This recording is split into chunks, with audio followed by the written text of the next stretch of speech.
Assalamualaikum warahmatullahi wabarakatuh. Hai bunda-bunda semua, kembali lagi di channel saya Mama Wina Murifi. Apa kabar bunda-bunda semua hari ini? Semoga hari ini bunda-bunda semua dalam keadaan sehat walafiat dan bahagia selalu. Amin ya Allah ya Rabbal Alamin. Kali ini aku akan share lagi kegiatan sehari-hari aku ya bun. Dan sesuai judulnya aku akan kasih tips buat bunda-bunda semua agar putra-putri kita itu semangat dalam belajar dan mau ya bun ya. Pasti bunda-bunda semua yang sudah punya putra-putra yang sudah sekolah merasakan bagaimana susahnya membujuk putra-putri kita itu buat mau untuk belajar. Dan kali ini mudah-mudahan tips dari saya itu bermanfaat bagi bunda-bunda semua dan yang pastinya mudah dilakukan dan dijamin ya bun, putra-putri kita itu mau dan nurut sama kita buat belajar. Dan yang pertama, jadikan momen belajar menjadi menyenangkan.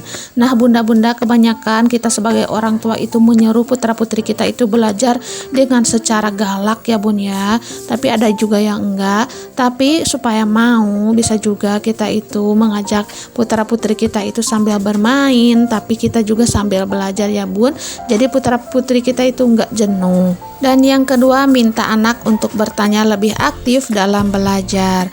Nah, kita kasih kesempatan buat putra-putri kita itu bertanya kepada kita.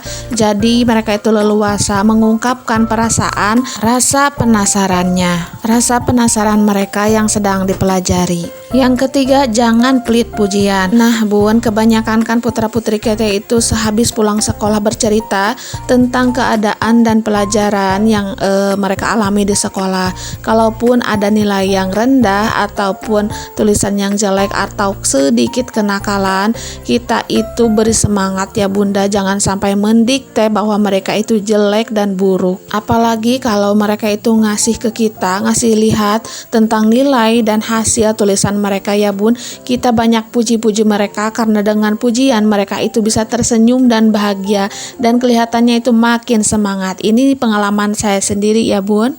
Keempat, jadikan membaca sebagai kebiasaan di rumah. Nah bunda, ada satu tips nih buat putra-putri kita itu gak mager buat baca-baca ya bun. Saya punya pengalaman, putra saya yang kecil Dede Fikri itu sekolah PAUD-nya itu hanya 8 bulan ya bunda.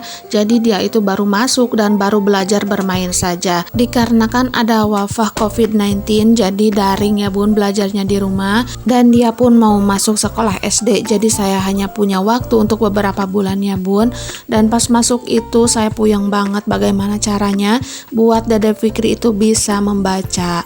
Nah saya itu berinisiatif buat sehari sekali saja bun, tapi jangan banyak-banyak. Dia itu membaca setiap mau berangkat sekolah ataupun pas sore hari. Jadi bunda bisa pilih salah satu aja ya bun waktunya. Dan untuk membacanya jangan terlalu banyak, hanya 1 kaca saja ya bun setiap hari, karena putra-putri kita itu bisa bosan dan jenuh juga ya bun, karena membaca itu hal yang paling mager kelihatannya di setiap anak, terkecuali anaknya yang sudah rajin bawaan ya bun, dia itu mau sendiri. Pertama disuruh sih nggak mau ya bun, tapi saya bilang kepada putra saya itu membaca sedikit saja setiap hari, nggak apa-apa sedikit asal rajin. Dan dia juga mau sendiri ya bunda. Dan setelah menerapkan metode membaca setiap hari walaupun hanya sedikit itu, alhamdulillah bunda, sekarang itu dia itu lancar banget membacanya. Dan sekarang Dede Fikri sudah kelas 3, saya pun masih menerapkan metode membaca sedikit setiap hari ya bun. Dan yang kelima, berada di sampingnya saat anak sedang belajar.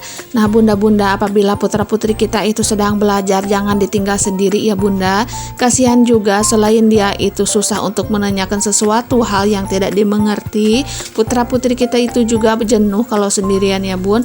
Dan apalagi kalau ditemani sama kita itu dia juga lebih semangat, walaupun kita itu hanya sekedar menemani. Selain menciptakan kebersamaan antara ibu dan anak, kita juga itu menciptakan keharmonisan ya bun. Kan sekarang itu banyak ibu-ibunya itu pegang HP, putranya itu masing-masing ya bunda. Jadi antara ibu dan anak itu kurang komunikasi, walaupun hanya sebentar belajarnya, tapi nggak apa-apa ya bun, setidaknya kita itu ada waktu buat memperhatikan anak-anak kita. Apalagi kalau suka ada PR ya bun. Pelajaran SD sekarang itu susah-susah banget. Kasihan juga kalau sendirian, dia itu jenuh sendiri dan pusing sendiri. Setidaknya kalau kita temani itu, dia itu bisa bertanya kepada kita walaupun kita tidak bisa ya bun. Setidaknya kita bisa mendukung dan ngasih tahu cara-caranya kepada putra-putri kita. Jadi kalau bukan kita, siapa lagi ya bun yang bisa menyayangi dan membantu mereka dalam segi pelajaran. Emang ya bun, kalau di sekolah itu ada gurunya, dan tapi kalau di rumah ya kita ya bun ya yang tugasnya itu membantu anak-anak kita. Dan yang terakhir atau yang keenam, buatlah jadwal belajar yang teratur. Jadi kita itu bikin jadwal ya bun buat putra-putri kita itu belajarnya itu waktunya segimana mereka itu sudah istirahat, sudah fresh. Nah baru kita jadwalkan mereka buat belajar. Mereka juga akan ngerti kok bun kalau mereka itu sudah tidak lelah atau sudah full istirahatnya. Kan kebanyakan putra-putri kita itu pulang sekolah maunya kan main ya bun. Nah kalau saya menjadwalkan putra saya itu untuk belajar, kalau hari-hari biasa ya bun saya jadwalkan putra saya itu untuk belajar sebelum sekolah. Tapi kalau sebelum sekolah itu repot, saya jadwalkan pindah ke sorenya ya bun, dia itu sudah istirahat dan sebelum berangkat mengaji. Untuk hari libur saya jadwalkan belajarnya itu setelah mandi, setelah sarapan, pokoknya sebelum berangkat main aja ya bun, saya suruh putra saya itu buat membaca ya bun walaupun hanya sedikit.